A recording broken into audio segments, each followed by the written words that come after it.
Hi, this is Rejoice. Tatawagan natin si Nanay Imelda. Siya po yung honest na nagsoli ng Hello po, sobrang good bayad evening sa po. GCash. Tara. Evening din.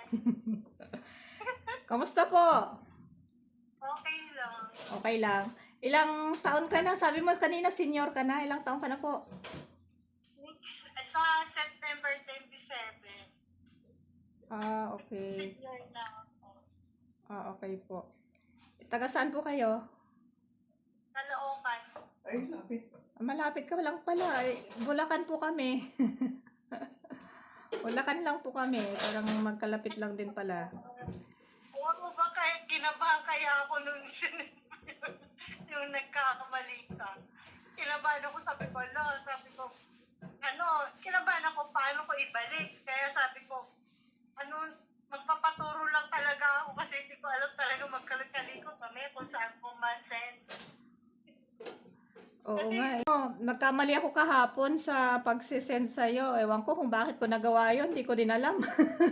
Pero salamat pa rin kasi may taong kagaya mo na marunong magbalik sa mga pagkakamali. 'Di ba? Kasi karamihan sa experience ko po sa pagpiperol, kadamihan, pag tinatawagan mo, meron naman po yung nagbabalik. Meron po yung kagaya nyo po na willing magbalik. Pero yung iba po, ini-ignore, binablock ka, tapos ikaw pa yung sasabihin nilang, yung scammer. Oo nga, ayun nga po yung iniingatan ko. Kaya nga sabi ko sa'yo kanina, sabi ko, inform mo talaga ako na maibabalik ko talaga. Siyempre, marami nga yung loob ko. Oo nga eh. Kaya sabi ko, magpapaturo ka ako. Sabi ko kung paano ko ibalik. Kaya yung nag-send sa'yo, ayun yung agent namin sa Telo. Okay. So, yung mismong agency nyo po, yung Kasi ako ang nag-ano sa kanya. Nung nagkamali ka, siya ang sinabihan ko, sabi ko nagkamali yung, kasi nag-withdraw ka ako, sabi ko nagkamali siya kaya ang laki-laki na naibigay niya sa akin. Kaya in-inform din kita na wala pa sa GC. Kasi nakita ko na 10:30 pa pala. Apo, 10:30. Oo.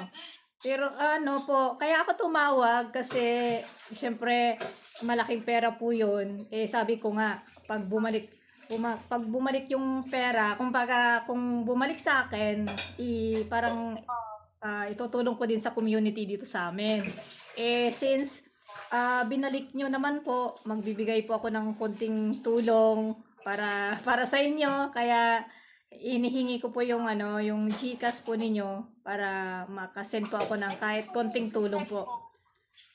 Alam mo, ma'am, sabi ko, kasi sabi ko nga, kung pinag-interesan ko talaga yung pera mo, never ko talaga na, kahit mayroon akong kapatid na bedridden.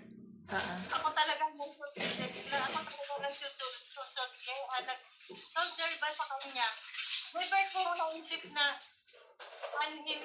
yung sabi ko, hindi ko pag-iinteresan to talaga, sabi ko, kasi naisip ko rin na baka itong pera na to, may kailangan, sabi ko, lalo na yung sinabi mo sa akin na, ma'am, hindi ko ito kikitain ng isang taon.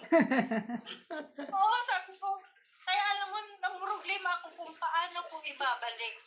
Sabi ko, paano ko kaya ito ibabalik? Sabi ko, yun na inisip ko talaga. Kaya nga doon sa Telo, sabi niya, ate, kahit hindi ka namin nakikita ko naman talaga sa inyo na mabait ka. Kaya nung sinabi ko sa kanila, in-inform ko sa kanila, inano ko doon sa, namin, yung sa GC namin na, nagkamali kaya yung withdraw sa Telo, nag-withdraw ako. Sabi ko kasi, isisend ko talaga doon sa kapatid ko, pambili ng bigas. Yun yung nasa isip ko.